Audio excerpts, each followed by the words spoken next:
Welcome to Let's Play Dark Souls 2, Scholar of the First Sin Edition. There's actually a fair bit of a monologue that goes with this, but I'm going to postpone the monologue until I'm in the tutorial area because there's not going to be much to talk about during that section. Also, I have learned a new trick today. I can do this. I found out I could set up a keyboard shortcut to make the webcam vanish from the recording screen, which will be oh so nice for cutscenes when it kind of bothers me that it's just hovering up there. Although saying my reaction is nice, I guess. In any case, I'm going to hit new game and begin on the blood, subtitles, just brightness. I can kind of see the dragon. I mean, I know where the dragon is, so let's see, confirm. I'm gonna leave everything. Well, my controller doesn't have vibrate, so that won't affect anything. Cinematic effects, auto lock on. I'm just gonna leave every.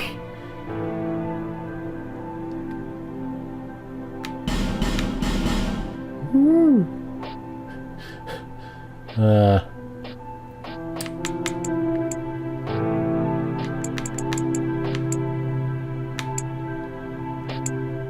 I'll tweak some of these in the game, probably off camera, if I feel like any of them need tweaking, but for now, that's kind of where the sound settings were for Dark Souls 1 when I recorded.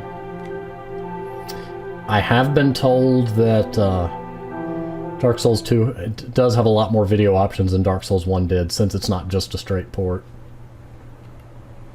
Perhaps you've seen it, maybe in a dream.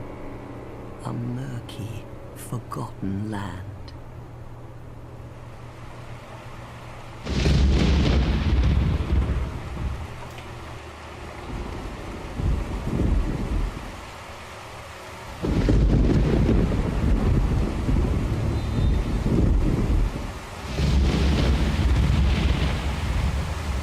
A place where souls may mend your ailing mind.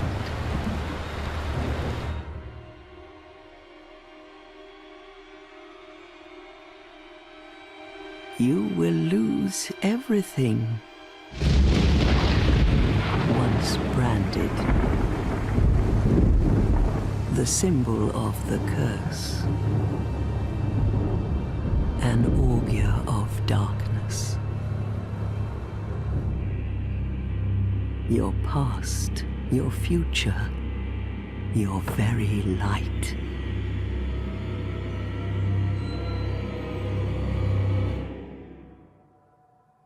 None will have meaning, and you won't even care.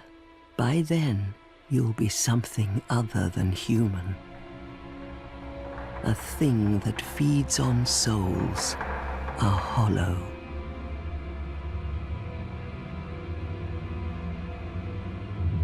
Long ago, in a walled-off land far to the north,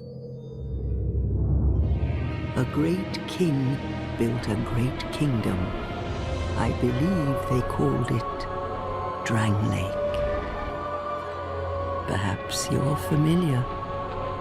No, how could you be? But one day, you will stand before its decrepit gate without really knowing why.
drawn to a flame.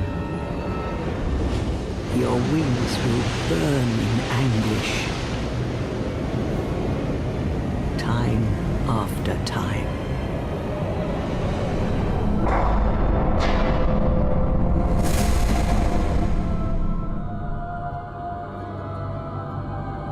For that is your fate.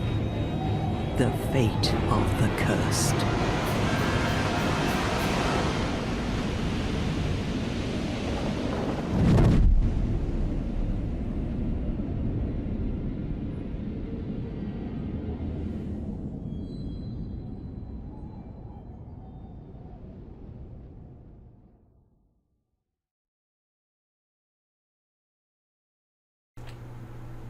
Sorry about suddenly going quiet. I forgot that the cutscene started, like, right there.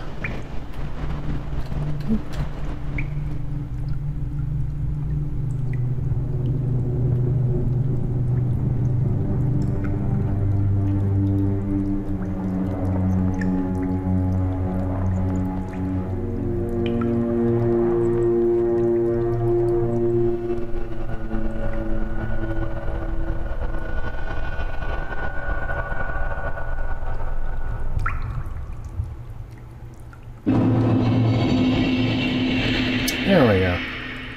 Oh goodness, there's a lot more phantoms here than I predicted. Let's see. Okay. I'm fiddling with the buttons to try to make sure everything is as it should be. Or at least that the controls are to what I'm used to. Okay, one thing I was going to... I had a bunch of monologues prepared and I can't remember now.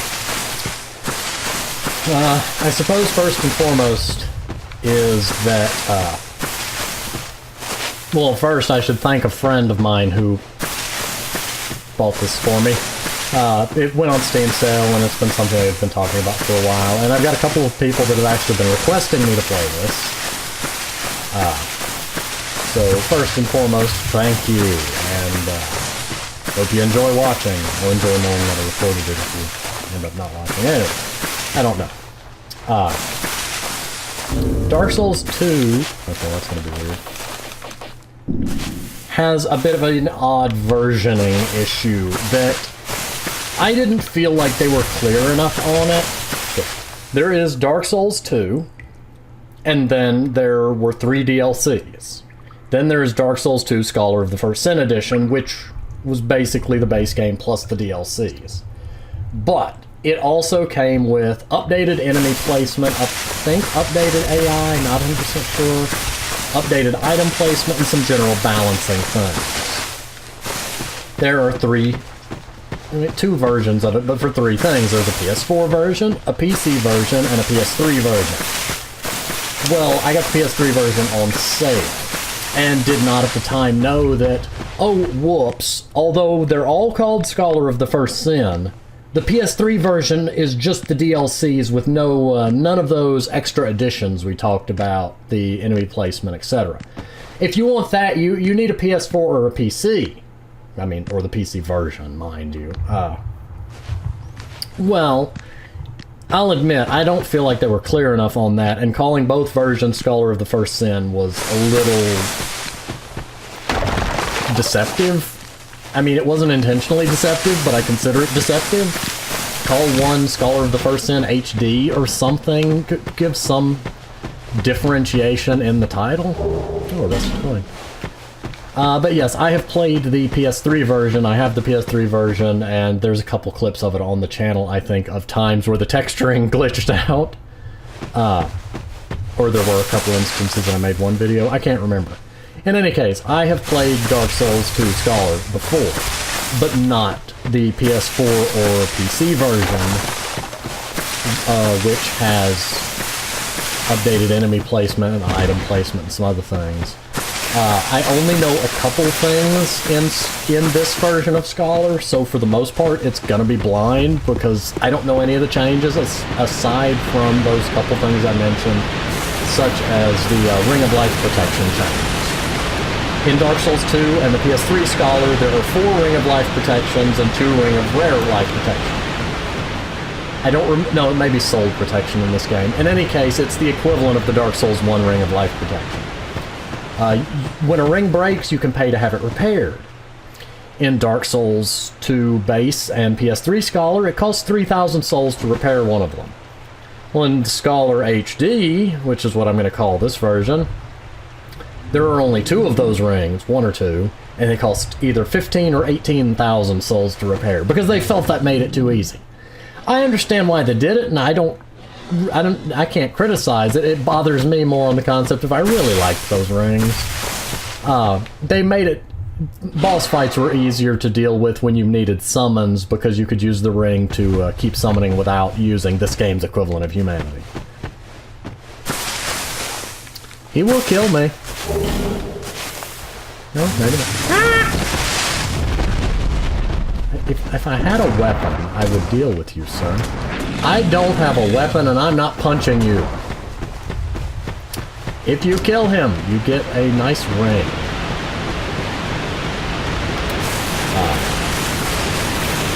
I'm going to move forward onto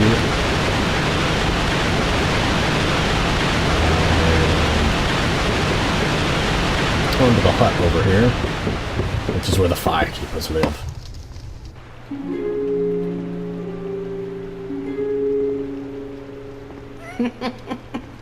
What seems to be the ruckus? Oh my, your face. The face of the curse. It's an undead. An undead has come to play. They all end up here. All the ones like you. You spoke to that kind old dear, didn't you?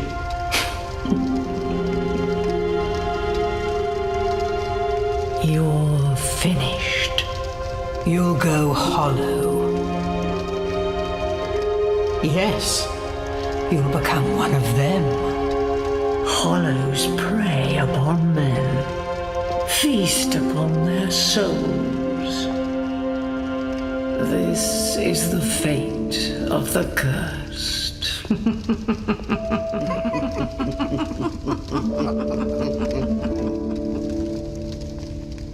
What is your name?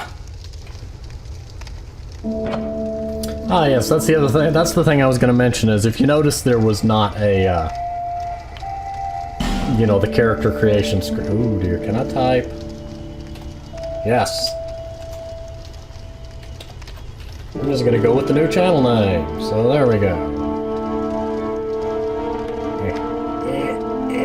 Okay, how? Oh. Okay, that's clever. You use the left and right joysticks. Although it's a little hard to hit the accept button and the... No, what was it? Okay, I'm not going to question what just happened. Can we... Yes. At least you know your own name. Do you know yours, ma'am? Here's your reward for sharing. Is it a cookie? I want a cookie. That is not a cookie. It's a human effigy. Take a closer look. Who do you think it's supposed to be? Think back, deep into your past. Yes, it's an effigy of you.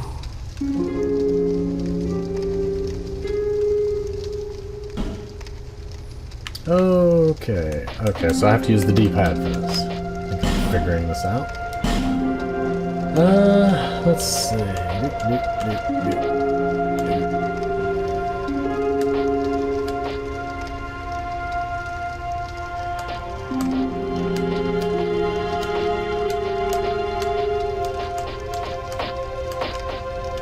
I may just go with the swordsman. I don't know. I'm just kind of messing around at this point.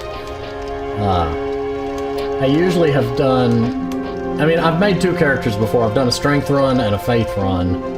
that eventually became a Faith Strength run. So I'm probably going to go with the Dexterity like I did last game. So Swordsman seems to lean in that direction. Petrified something. Bonfire Ascetic. Healing Wares. Human Effigy. Life Ring. Petrified something I know is useful, so I'm going to take that. And can we... Okay, body. There we go. My D-pad is not behaving today. Okay, let's see.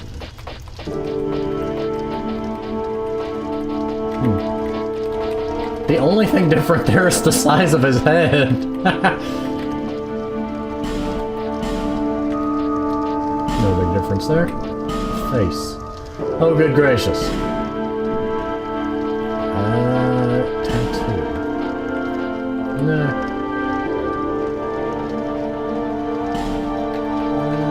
Let's just leave it as it.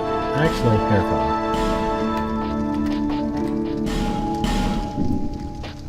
Eye color. Okay, that's no, that's a little too disturbing. Let's just go with bright. No, that's still. It doesn't match the hair. Let's go with black eyes. They see into your soul. They see your soul. Oh, good gracious! No, we're not. We're not messing with all that. There we go. Close enough. All people come here for the same reason. To break the curse. You're no different, I should think. Or am I? Doesn't stand a chance. Well, you never know.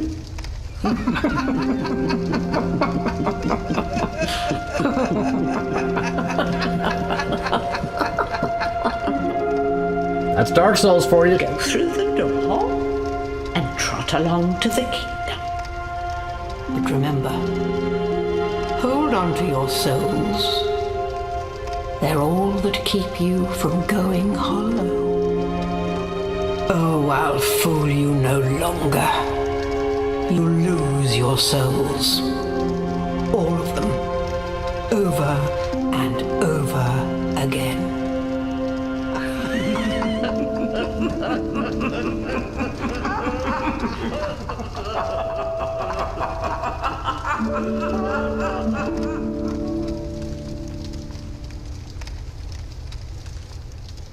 As I was saying, that's Dark Souls.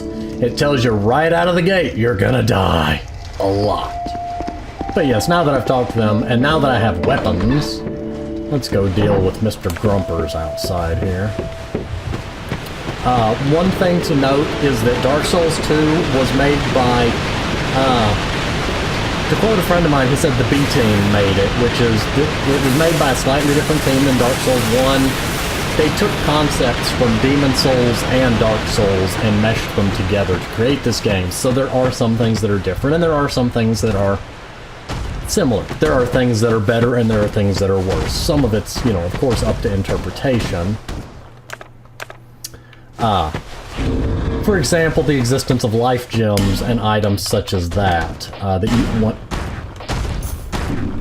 Excuse me, I'm monologuing. I'm just gonna wander this way and use my pine resin. Life gems are kind of reminiscent of the healing herbs.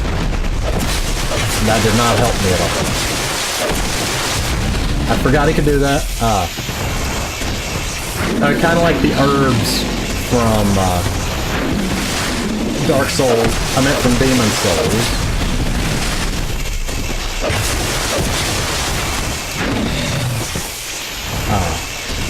You don't really get a reliable source of them early on. I don't know if Scholar changed that. In Dark Souls 2, you can get a reliable source of them. Stone Ring, very useful. I will also be checking the sound after this, of course, to make sure if I need to tweak anything. But assuming Scholar didn't change anything later in the game, you will get a more reliable source of life gems to supplement your Estus with. Hits greatly reduce enemy poise. If you're using rapid weapons, the stone ring is very useful. It makes your attacks do more poise damage, which is what causes staggering. Okay, I technically need to drop from this. I think.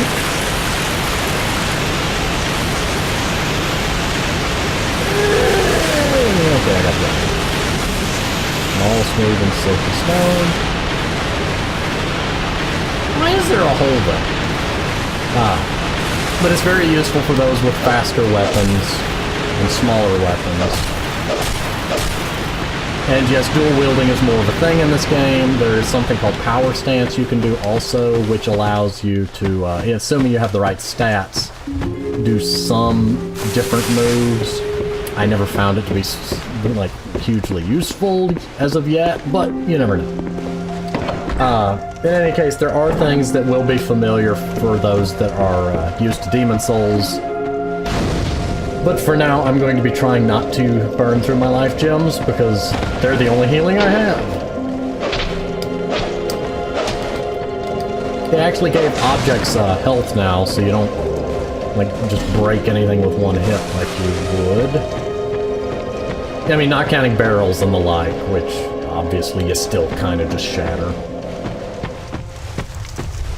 And this is the tutorial area, of which we will be spending the remainder of the episode. I don't have a shield, which means I'm gonna have to be a little more cautious. Or do that. Or do that. Hello, sir. Can I interest you in some fine wares today?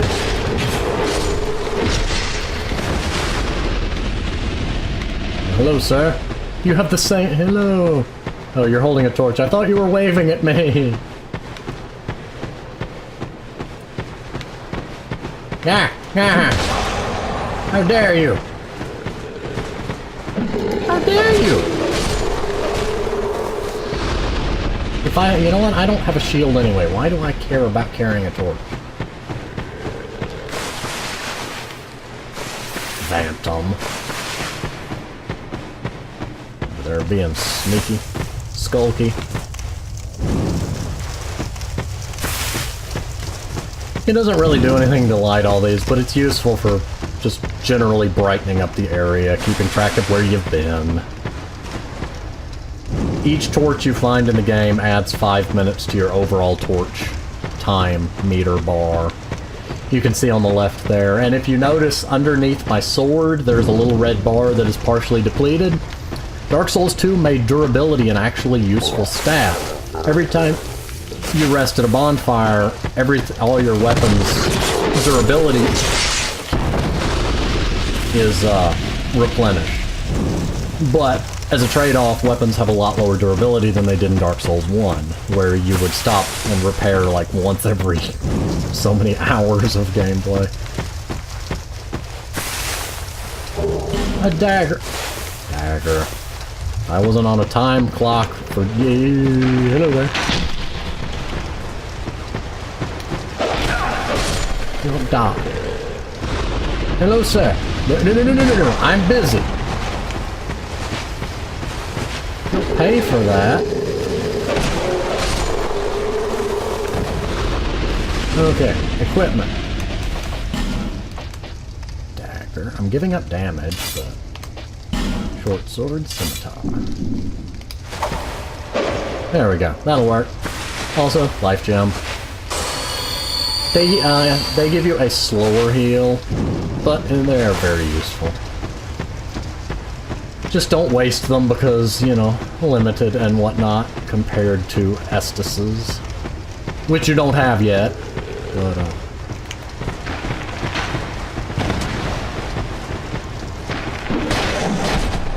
I want to know how you hit me, but...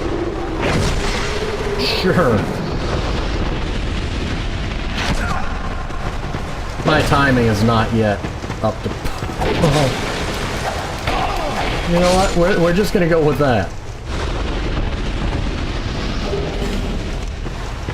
One more life gem. Light the torch.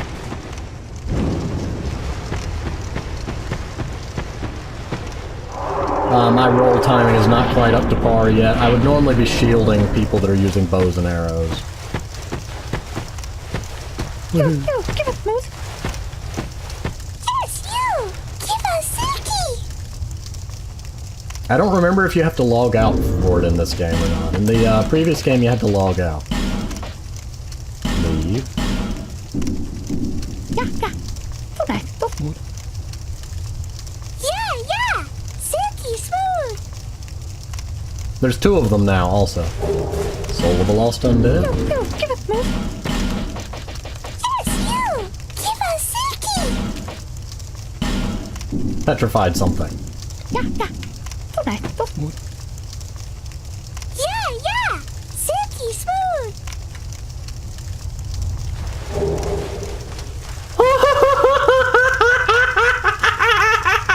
I got the Chandler's Trident!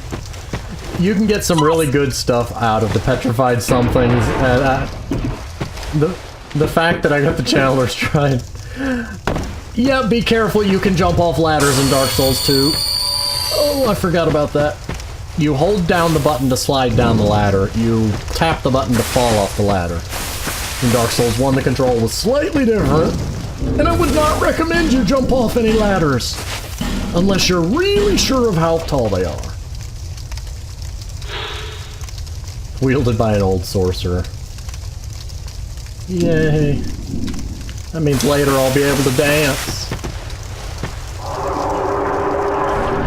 Also, you no longer level up at bonfires, if you're wondering why I haven't leveled up. And also, these are just generally where the tutorial messages are at.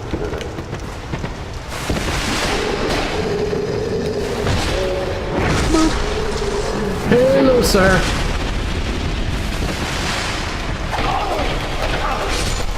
Oh yeah, daggers feels a lot fast. It feels faster than it did in Dark Souls 1. It may just be my imagination.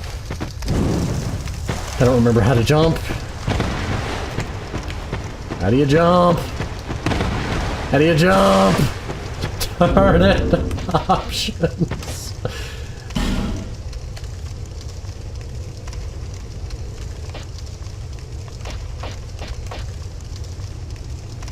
These are not, these are keyboard. What, where is how jump? Are you telling me? Are you telling me I'm gonna have to...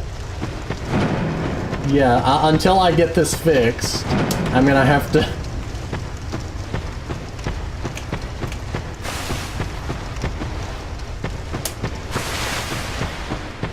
Oh, that's not what I was trying to do. That's not what I was trying to do. That's not at all what I'm just gonna use the keyboard for now. And then jump to my death and cry. Okay, that worked. I didn't want you to put up the... whatever. Why am I not surprised? The game is already out to kill me.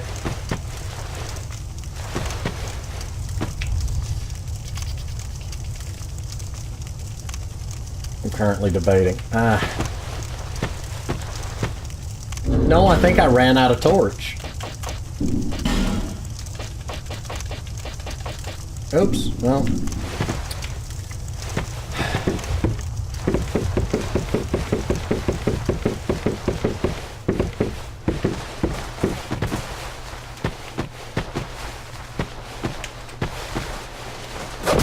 Oh, well, hello there, sir. Don't mind me. There we go. Don't mind me. I'm, door.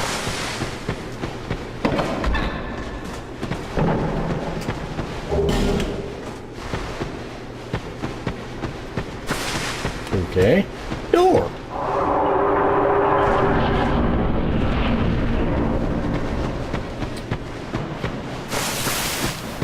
In any case, I'm close enough to the start here. I'm going to go ahead and pause here. I'm going to try for now to keep these below 30 minutes so that I can put them on the VidMe.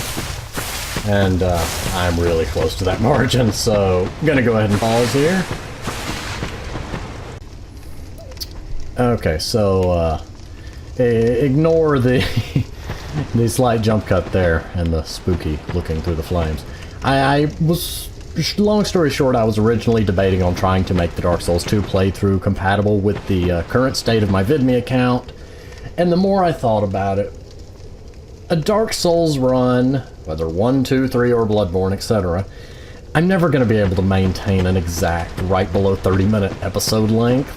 I mean, I would be sacrificing quality for the sake of that, and I would have some really weird instances of boss fights taking multiple episodes, kind of like that Gaping Dragon fight, but that was when I was still figuring out just how I was going to go about editing it. So, I'm just going to let the recording for Dark Souls 2 happen naturally, and, you know, work from there.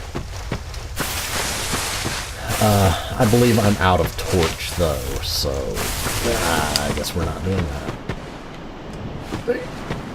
Okay, you spook me slightly. What's going on here? A statue. Okay, that's something new. If you find statue, it means it's a petrified person. NPC, not a player. It'd be horrible if you just could no longer play the game until somebody unpetrified you. That's a scholar change, because that wasn't there before. Which is really weird, because I'm supposed to go down there and deal with those Cyclopses down there. There is a coffin down there that has confused many a player. Well, the reason I say that, in my first play, see that coffin down there? Okay, there's normally not a statue, and there are 2 or 3 Cyclopses, I forget how many. Well, I got lost in here in my first playthrough, and I couldn't figure out for the life of me how to leave. I saw the coffin down there and assumed that it must be like the coffin in the Tomb of the Giants in the first game that you get in, and that's your exit. Well, it was how you got to one of the Covenants. Well, I got into it. A few moments later, climbed back out, and it said something feels different, and instantly died to the swarm of Cyclopses I had run past and ignored. Well, I just went on my merry way and played the game, and, you know, remained hollow for a good long while. And then long into the future, praise the sun indeed. Why are there so many bloodstains?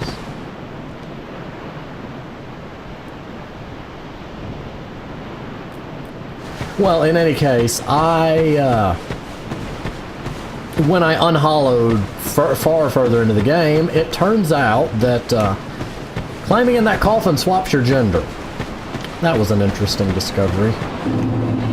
This is Majula. I mean, I thought it was hilarious, and it was a beautiful addition to the game to be able to do that, but it was just so jarring that first time because it was unexpected. Sorry about me flipping the camera all over the place. I wasn't actually looking for the item, I was just trying to look around. Don't give up, Hollow. The message options are also much wider and more varied than in the first game. You can combine and chain them together, and I figured out how to jump. It's the left stick while running. I remembered it said left stick.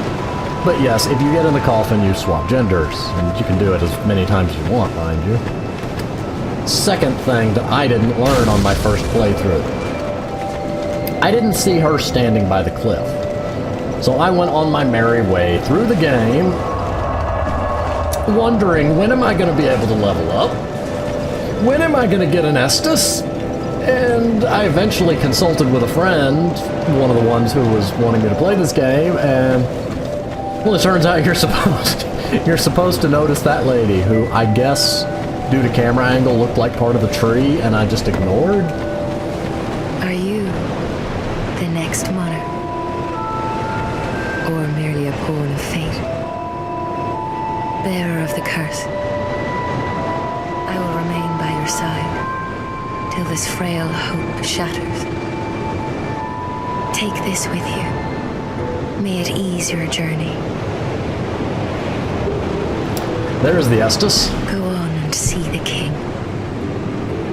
He who made Drangleic what it once was. He who peered at the essence of the soul. King Vendrick. Now you may level up. But yeah, I didn't know that on the first playthrough, and basically blindly bashed my way through. I mean, I didn't get hugely far into the game, mind you, but it's still kind of funny. If you notice, I only have one Estus. It takes getting used to, but it works out later. Bearer of the curse, seek misery. No. For misery will lead you to greater, stronger souls. You will never meet the king with a soul so frail and pallid. Then let me level up. Seek those whose names are unutterable. The four endowed with immense souls. Their souls will serve as beacons. Once you have found them, return here to me. The four. So that hope will not fade away. The four, you say? Are they of any relation to the previous four that I had to deal with? Bearer of the curse. Seek souls. Larger, more powerful souls. Seek the king. That is the only way. Give me a level up menu or I will stab you. Lest this land swallow you whole, as it has so many others. Thank you. Okay. There are also more stats in this game, and level ups come quicker. They divided some of the stats, like the stamina and equip load are on separate stats now. In Dark Souls 1, they were on the same stat. While it makes sense that stamina and equipment load would physically and realistically be connected for gaming reasons, there occurred problems in connecting them to the same stat in the previous game.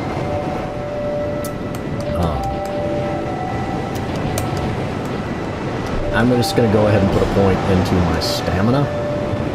Also, adaptability is actually not that bad. In the first game, if you remember, there was, I think, resistance or some stat. Some people will play the game with base adaptability, but adaptability affects your invincibility frames. At base adaptability, you will get hit by lots of things unless you have precision timing, which I don't have, so I should probably, honestly... I'm going to look it up again and find out. There's a certain number you aim for because you only get an extra frame for every so many level ups. I don't remember the exact number that was, but for now I'm just going to bump stamina. For the sake of expeditiousness. And I'm going to run this way! And not go off the cliff. There's a guy up here I need to speak to. Hello there, sir. Are you of any relation to the guy that sat next to the gate at the last gate? You're undead, aren't you? Sound like him. You have that distinct scent, the smell of irreversible fate. This is Majula. It is a kind of settlement, a place where life is almost normal. And in Drangleic these days, there are very few places like that. It's just beautiful scenery. Oh, one other thing I forgot to mention. You have 3 slots for weapons now instead of 1, or I mean instead of 2. I'm actually gonna stick the scimitar up there. And just have that as a swap out.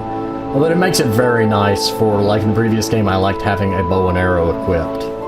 And sometimes I had to juggle items onto certain slots because of only having 2. Well, having 3 really helps with that. You also have 4 ring slots now. And 10 equipable item slots. I mean, not equipable items, just consumable item slots. And they don't auto-equip themselves when you pick up an item anymore, which was wonderful. I am Solden.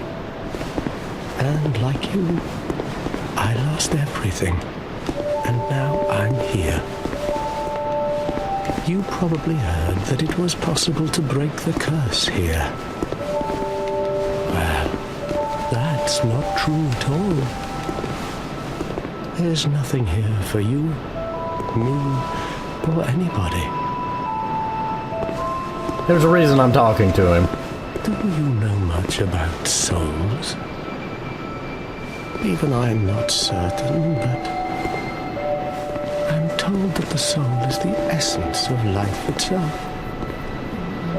Anything living, sentient or no, supposedly has one. What we call the curse is traceable to the soul. Do you see what that means? To be alive, to walk this earth. That's the real curse, right there. We undead will never die. And that's quite a predicament, really. There are 4 beings in this land with giant souls. And wherever you go from here, you'll sooner or later come up against them. Each has a powerful soul and a terrible curse. If that frightens you, then you ought to just give up right now, like I have.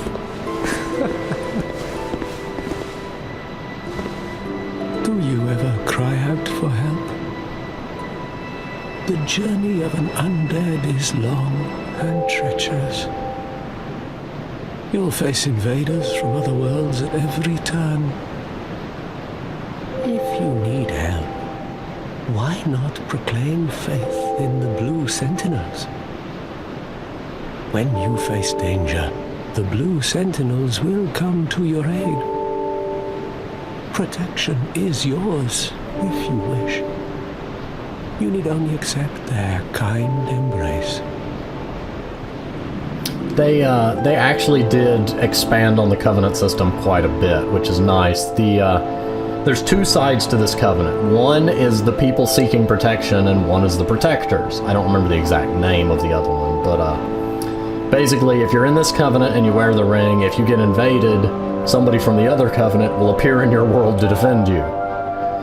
If you're in the other Covenant, then you get summoned when one of them is invaded, but you get the idea.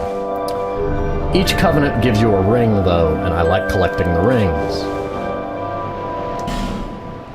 That is a wise decision. People are weak, but the Blue Sentinels watch over us in their benevolence. Let the Sentinels cradle you in their embrace. Unlike Dark Souls 1, also, you can swap between Covenants and leave Covenants without any penalty. Not counting Covenant betrayals. I don't know if there are any betrayals in here, or things you can do to be kicked out of one. It's been a while. But you can leave them without losing your rank, basically. Who are you? Oh, it doesn't matter. Just help me open this door. Well, it ain't opening. I packed my tools in here, seeing it was vacant. But now somebody's gone and locked the door. I have to ask an obvious question. Why don't you climb in this vacant open window? I'm a blacksmith. I'm nothing without my tools. Then climb in the window. Bring me that key. Chop chop. All of these windows are open. You could just scoot the box towards the window slightly. I mean, I know it's not going to let me, but this should not be complicated.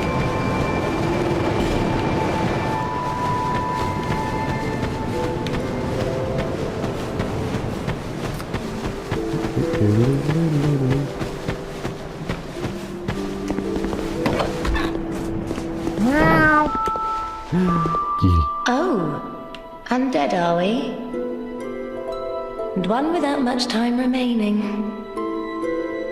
Just about ready to fall apart, I'd say.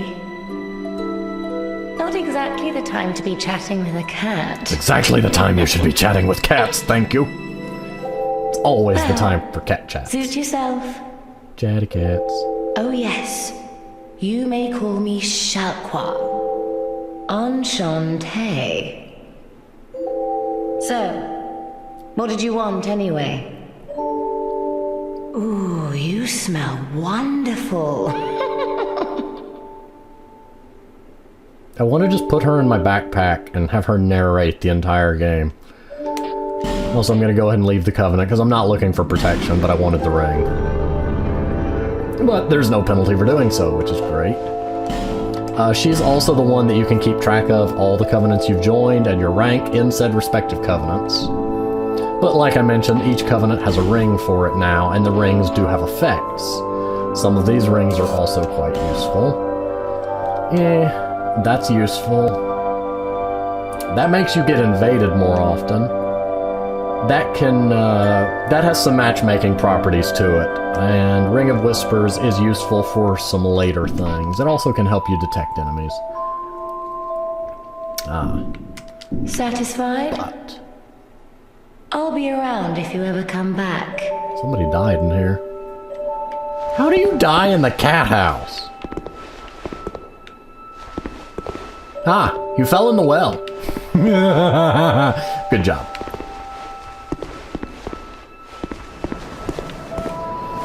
Yeah, don't jump down there. You can... He probably was trying to get the item. There are items down there, but you're not ready to get them. Also, the reason I did that is so that I could swap between that and the scimitar. Depending on the fight, both are potentially useful. Hello there. Welcome to my shop. I'm Morlin, and I sell armor. Oh, sorry, Please do have a look at my wares.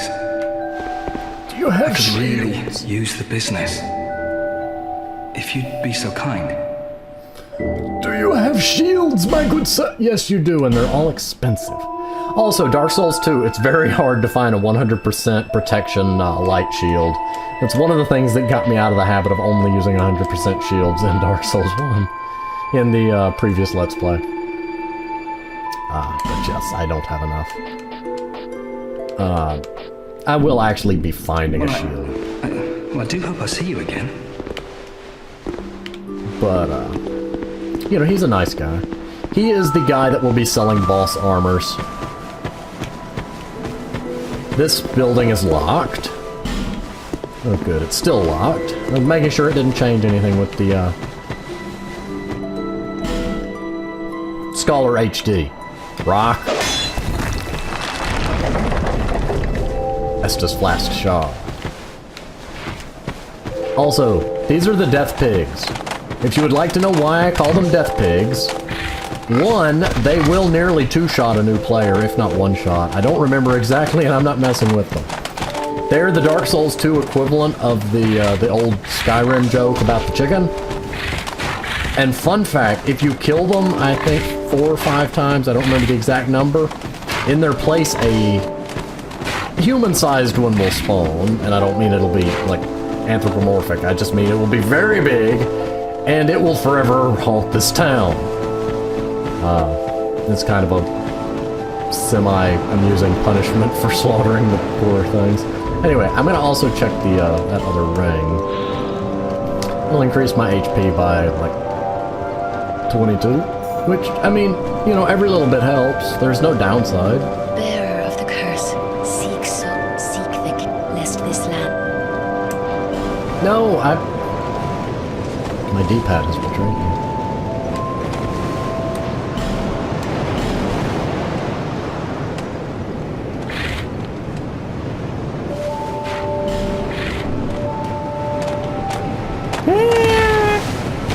But yes, now I have 2 Estises and the pigs are following me. I'm gonna let one attack me just so you can see. Oh, they're not nearly as strong as I remember.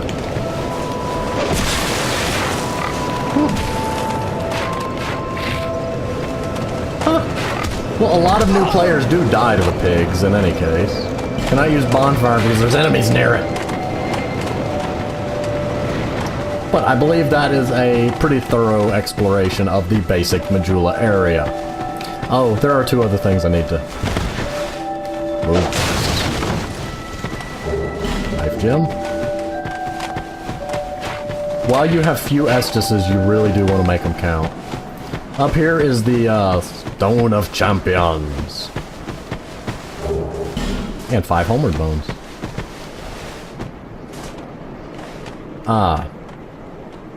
Basically, it makes the game harder. Stronger versions of enemies will spawn. Enemies will respawn infinitely. I will get to that point in a minute. And I believe it also disables the ability to summon people. I don't know if it disables invades. I'll need to check on that. And, you know, I may tinker with it for the fun of it for the run, depending on how it affects things. But I mentioned that enemies will respawn infinitely when you use it. One of the changes made in Dark Souls 2 is an anti-farm mechanic. It's actually considered a mercy mechanic. There's two ways to look at it. One, if you kill an enemy enough times, like a specific enemy in a specific location, not like a whole species of enemy, it will stop spawning. Forever. Or for the rest of that playthrough, or unless there's a certain item you can use that'll reset a certain area, but it also bumps it up to the next New Game Plus's difficulty. One of the reasons for this is thought to be that if there's a boss you're struggling with, you can eventually get it to where you've just got a casual walk to the boss. The other thought is that it's an anti-farming mechanic to prevent you from grinding for souls. It can also mean that there's certain items that are difficult to get. There is a workaround for this. When you're in the Covenant of Champions, which is a covenant, and you can leave it, enemies will respawn infinitely, and while they will be stronger, they will still drop their items. So if there's an item you really, really want, you can farm for it. And if you really mess yourself over with level ups, you can farm for souls. I didn't know this during my first playthrough and thought it was a one-time hard mode button because it makes you go through like 2 or 3 "are you really sure" screens before accepting it, or at least it did on the PS3 version. And later found out that it was a covenant, which, well, I had a lot of complaints at the time about the potential loss of enough souls to leave you underleveled or missing out on certain item drops.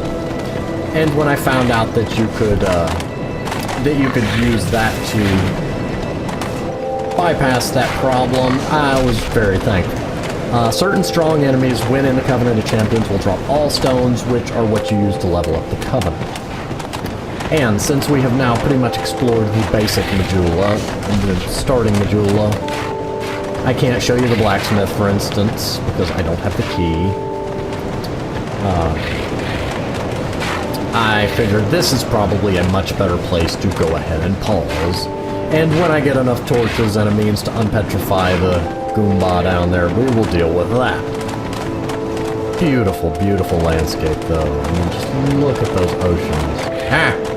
You know, pigs, will you jump off the... No, don't kick me off the cliff. Don't kick me off the cliff. Okay, I give up.